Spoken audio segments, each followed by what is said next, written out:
Just ignore that. That's not supposed to be there. Hey everybody, I'm Peanut Butter Gamer, and welcome to the fifth installment of the Goodwill Games Cease Me series. Wow. Everyone's so impressed with my abilities to make videos in a reasonably efficient and sufficient manner. Thank you everybody. You flatter me too much. Do it! Do it! Just do it!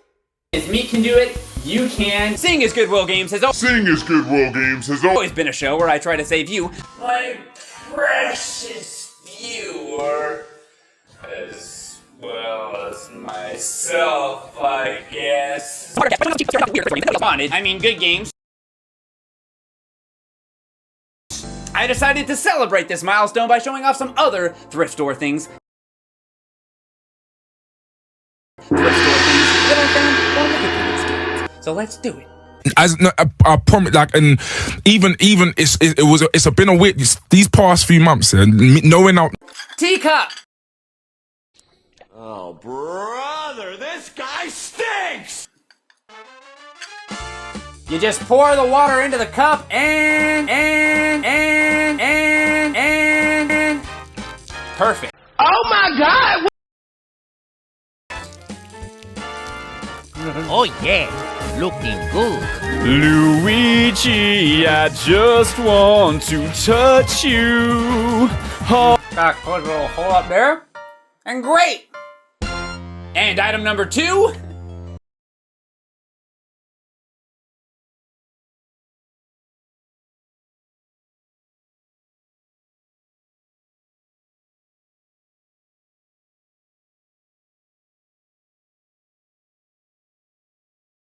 Well, let's move on to the games now. Up first, I found this Sesame Street game. Sesame Street, The Adventures of Elmo. I have very few early childhood memories. I'm sure you're all surprised to hear that. But some of the ones that aren't self-inflicted injury related involve me watching Sesame Street on public television. I know.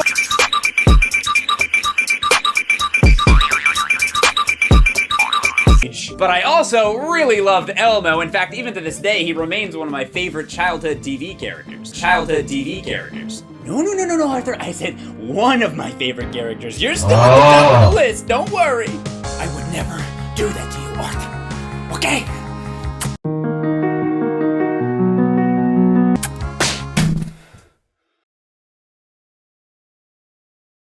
The Adventures of Elmo and Crouchland! The Adventures of Elmo and Crouchland!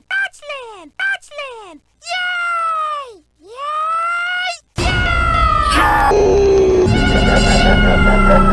After a catchy song, and a pretty sweet dance, we're forced to make a choice. Do we want to play on easy mode, or we want to play on easy mode? And that's actually a pretty difficult decision, because I hear if you die in Crouchland, you die in real life. No worries, guys. Before we get into the rest of the game, Elmo takes us to his incredibly messy room to play some hide and seek.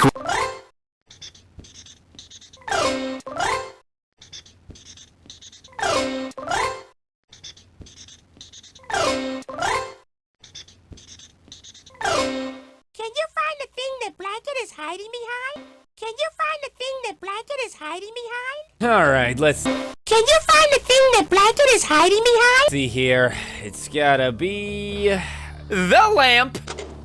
Blanket isn't there. Ah, dang it! Alright, well, how about, the lamp again? No.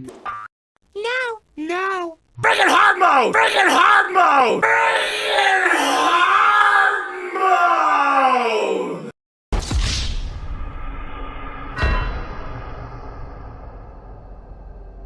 Yay! Well, I'm sick of being patronized by Elmo over here, who thinks he's so smart. Let's just head on over to the next screen already. Let's go play on Sesame Street. So we go outside to Sesame Street and Why are we still here?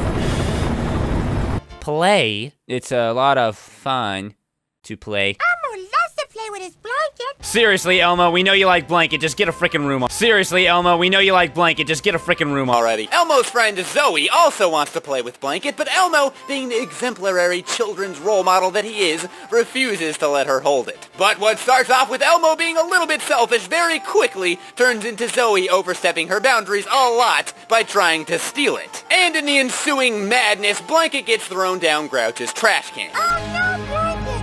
No, no, no! Oh no! Oh no! Oh no! Elmo falls down through some floating garbage, landing directly in the middle of Grouchland, and somehow avoids breaking his legs in the process. This is the book, and you can turn the page whenever you want to. There are a few things you can do, though, like this screen where you have to fix a minecart track so that Elmo can crash. Personally, I really wanted to make an incomplete track so that he can crash and die, but of course you can't do that. Oh, I can. Dead. Wow. Then there's these Garbo guys who, despite being living, breathing beings made up solely of trash, are somehow completely uninteresting. And you're cute.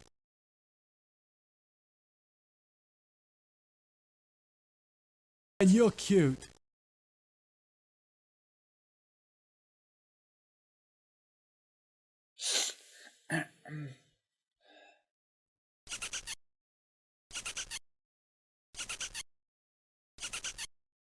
Well, I'm gonna leave now.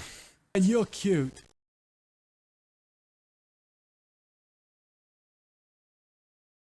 After a while, Elmo gets to mount Pickin' many daring, dangerous jumps to make it to the top. Elmo has to climb this tall, giant, huge mountain. And you're cute.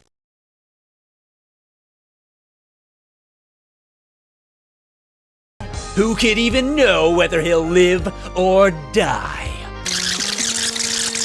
We did it! Elmo is at the top. And you're cute.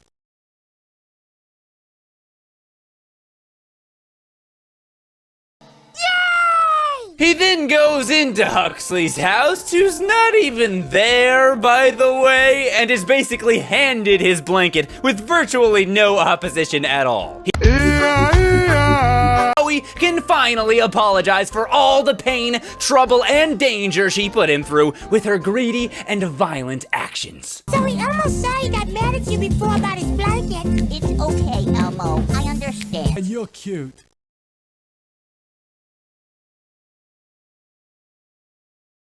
Excuse me, what was that? You understand? I will sue you! I will sue you, Zoe! I will spend all my money and resources to make sure you go to prison for the rest of your life! Have you ever thought about that maybe Blanket wasn't just a toy to me? He was my best friend. Best friend. We do dances together. And you didn't even care about it. Think on that, Zoe, while you're rotting in prison. Bye-bye. All right, well, that's enough of that. 1,000 hours of free America online internet. The best free dial-up money can buy. Get jealous. Hey, we didn't show the registration code on there, did we? I actually need this. The second game I have for you guys today is... Excuse me. Sonic's Schoolhouse. 2 plus 10 equals 12. 2 plus 10 equals 12. 2 plus 2 plus 2 plus 2 plus 2 plus 2 equals 12. 2 plus 10 equals 12. 2 plus 10 equals 12. 2 plus 2 plus 2 plus 2 plus 2 plus 2 equals 12. We don't even need it. Good morning, everyone. Would you be so kind as... I know a lot of you guys... Let's just get right into it. I'm... Buddy, you sure are. Well, this is probably one of the ugliest looking start menus I've ever seen. It's also a little bit unnerving. I don't know if there's supposed to be music or not, but there isn't any playing on my version of Windows 98. So instead, we're forced to silently scroll through various different animal player icons, some of which are definitely not helping the game feel any less creepy. Those the elf Mr. Nerfets of the wars given is Vinaka will ask her no him skimos on it. Do, but no worries. The actual game, of course, is not actually as creepy as the main menu makes it seem like it'll be. Wait, there's two sinuses? Why is there two sinuses here? Why is there two sinus? Well, I take it back. It is still kinda scary, but I don't care enough to make a joke about it. I'm way too distracted with all these sweet MS Paint pictures on the wall. Nice. The point of this game is that it's not a game. You walk into rooms, look at chalkboards, and then walk around some more until you find the missing number or the letter that you need. There's really not that much else to it. The hardest part of the game, by far, is trying to figure out where the heck There's really not that much else to it. The hardest part of the game, by far, is trying to figure out where the heck you're supposed to go and what doors you've already completed. It's a literal maze, and all the numbers jumping up and down make it even more confusing. I feel like I could have easily included this on my top 10 trippiest video games list I did a while back. Other than answer the stupid chalkboard questions, all you can really do is go on field trips.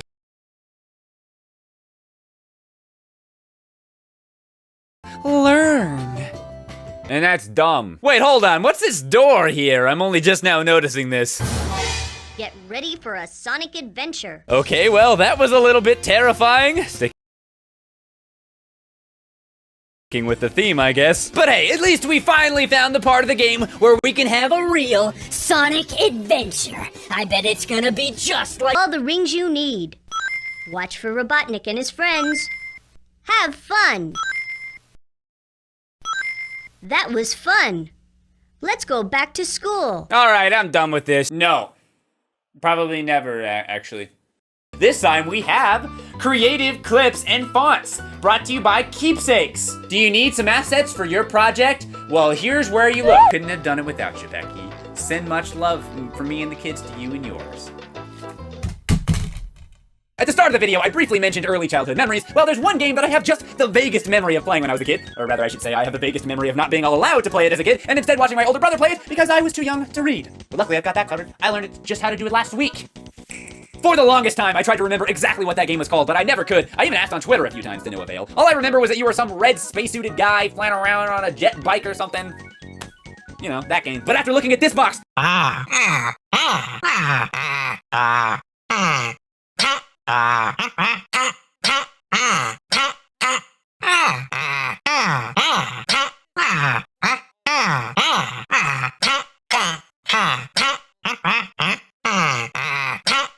Unfortunately, this guy over here, named the Master of Mischief, decides to launch a bunch of weird-faced asteroids at it.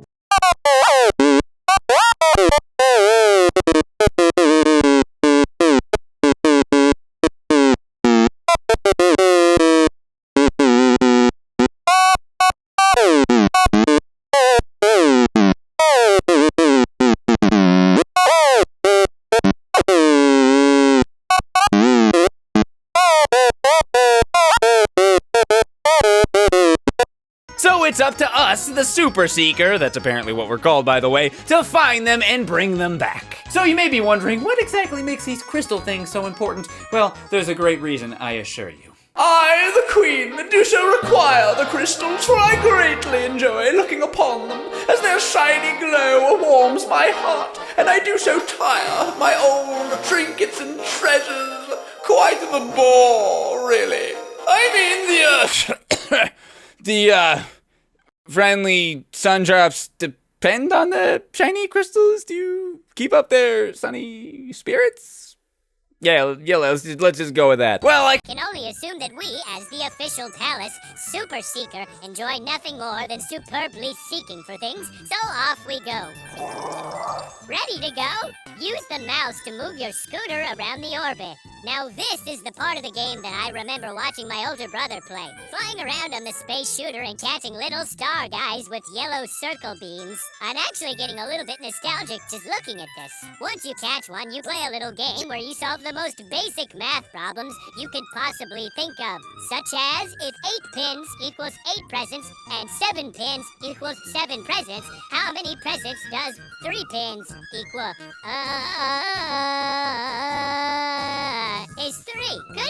job, Super Seeker. You got it right. You've earned some Starbucks. Yes. Oh, it's hot. The ones you really want to catch, though, are the cool ones, because they don't just give you Starbucks, basically money, they give you the secret codes to the satellites that for whatever reason seem to contain the crystals that the Master of Mischief stole. I know what you're thinking. What is it that makes this star drop cool and this one not cool? Well, it's obviously because the uncool ones don't have a giraffe neck. A neck like a giraffe.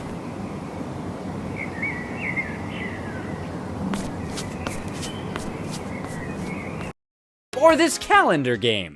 May 15.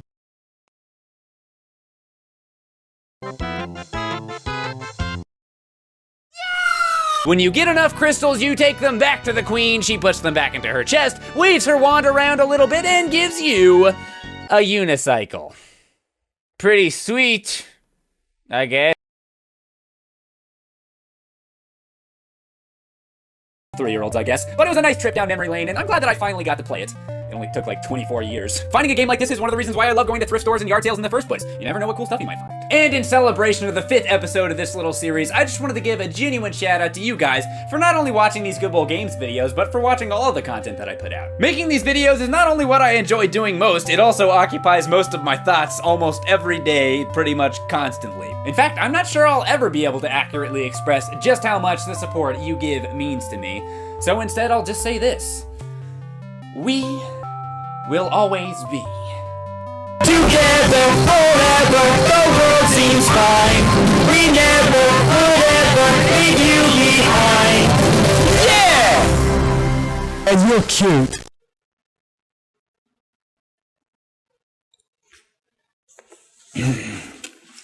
You guys want to play the Arthur board game with me?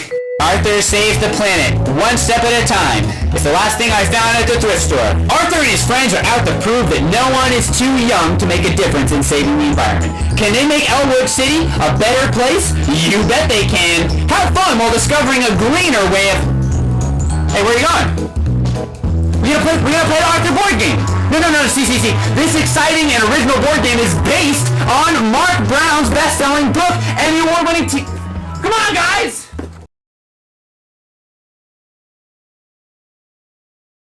Good morning, everyone. Would you be so kind as to give me all your money? Certainly, sir. And you're cute.